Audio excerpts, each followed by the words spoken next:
Cross-border investigations have always been difficult things. But in the last few years, we've seen all of our businesses go global in one form or another.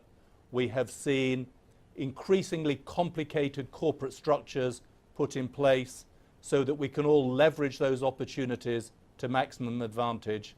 And of course, we have seen this very significant increase in the amount of data, both in our everyday lives, but particularly in how we conduct business right around the world. It's a fascinating subject. There's a lot to cover. So I'm going to start with the first question, which comes to you, David. As I say, cross-border investigations have always been tricky. I think we kind of know the big picture as to why that may be. But what has changed in the last few years to make how we conduct these investigations so much more important? Well, the fact of the matter is, for large organizations, investigations are becoming a fact of life. They're essentially inevitable because we have controls in place. We have compliance programs in place. We are monitoring to make sure that we don't have rogue bad actors that are causing issues for our company going against company policy. We've now laid on top of that a global institutions. We're trying to be in a global marketplace across multiple jurisdictions. And on top of that, we have an explosion in data. It's not just the volume of data, which are just epic in proportion, but it's also multiple channels of data. We are not just dealing with email, which is sort of everyone's buzzword. We're now dealing with text and social media. We have very complex IT environments. We have decentralized information down to individual employees so they can make good, leverage-informed business decisions. That's also made a very complicated IT infrastructure.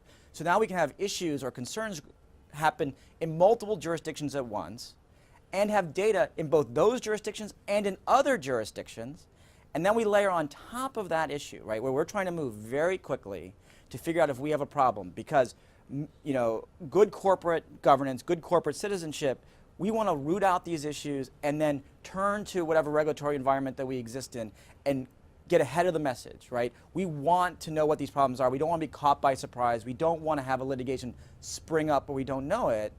But we find out that all the different jurisdictions we are in, which have all these incredible regulatory frameworks that we exist in, also have very complicated data protection, data secrecy laws that regulate how we hold data, how we process data, how we transfer data between jurisdictions, even in jurisdictions.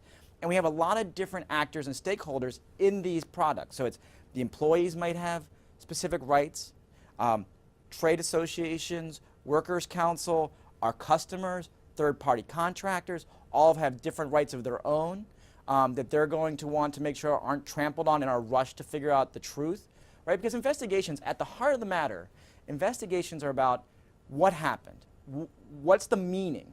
Let's not get buried in the data. It's all about bubbling up the right information to get to the right person to make the right decision and potentially the right disclosure so that we can resolve this issue, put a bow on it, and move on and really, at the heart of it, make money, be a business.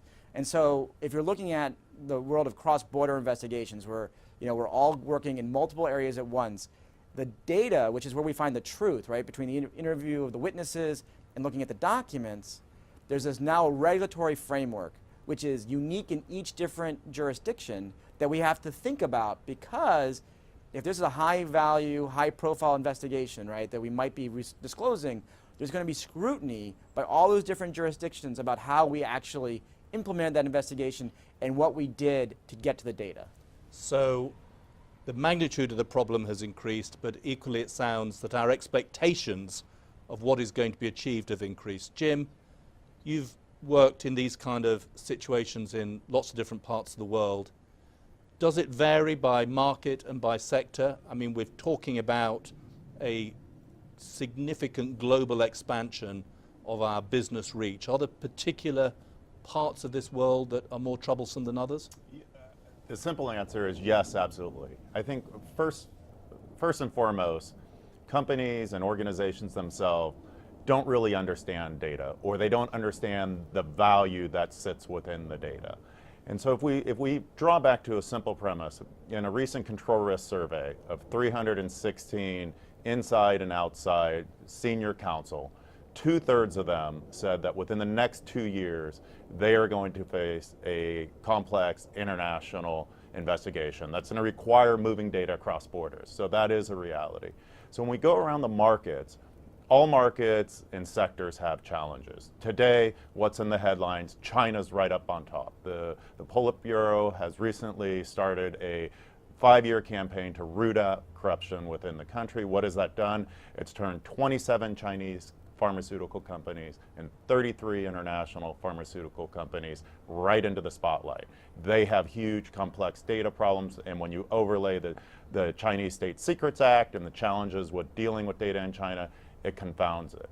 You can look at other more Western markets. You could look at the UK, which right now is putting in place enhanced mechanisms for dealing with regulatory investigations, particularly the sanctions or the means to resolve them. So if we look at as soon as February of 2014, there's likely to be the use of deferred prosecution agreements within the UK itself.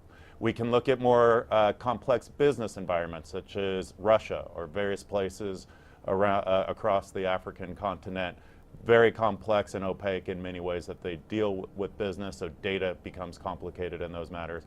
Or you can look at markets that are recently on the verge of the new introduction of data regulation, data protection regulation, such as Indonesia.